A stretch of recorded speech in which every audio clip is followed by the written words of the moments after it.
In the middle here we have the rotary switch. It's a 9-position switch, very easy to use. We'll actually be running through each of those positions later on.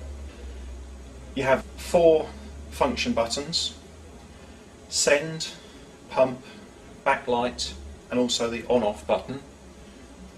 Again, we'll be running through those.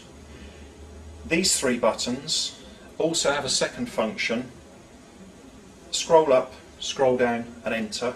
On the top of the analyser you have a infrared emitter which will send the information to the printer. There's also an inbuilt torch. On this side of the analyser you have a socket for a gas leak detector, which is just a plug-in unit.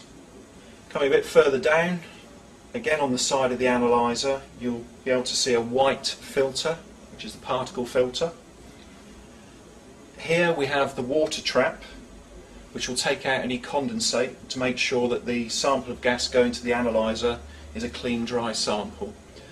Also on the front of the analyser is a battery charging indicator, which will be orange when it's charging.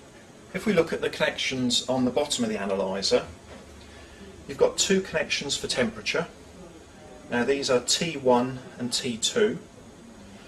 You've got 2 connections for pressure, P1 and P2. Here is the connection for the sampling hose, so that's going to connect to the bottom of the water trap. Here we have the rubber bung, which is the drain plug for the water trap. And finally we've got a connection here for the charger unit. Now that can either be used with a 240 volt charger or with a 12 volt charger. On the back of the analyser, this is the exhaust port for the flue gases. Here you have 2 magnets to actually attach the analyser to a metal surface.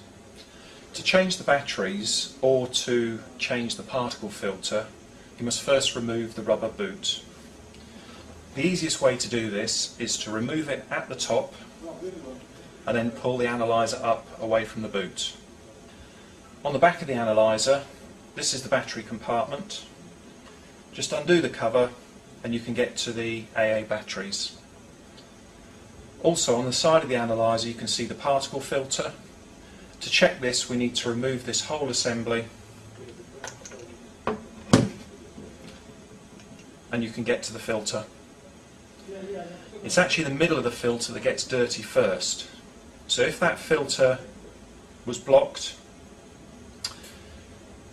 dispose of this filter, replace it with a new filter and reassemble.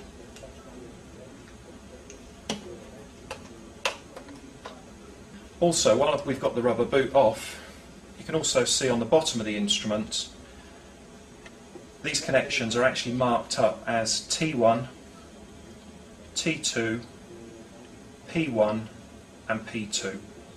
Just replace the rubber boot, push it in at the bottom, pull it up at the top, and there you go. This is the standard flue probe. On the shaft of the flue probe you've got this adjustment cone, so you can actually gauge how far you put the probe into the flue of the boiler. On the tip of the probe you have a thermocouple, this wire, so that's actually going to measure flue temperature. The cable from the thermocouple runs down the side of the hose to this plug. The actual hose itself has a connector, black connector with 2 O-ring seals.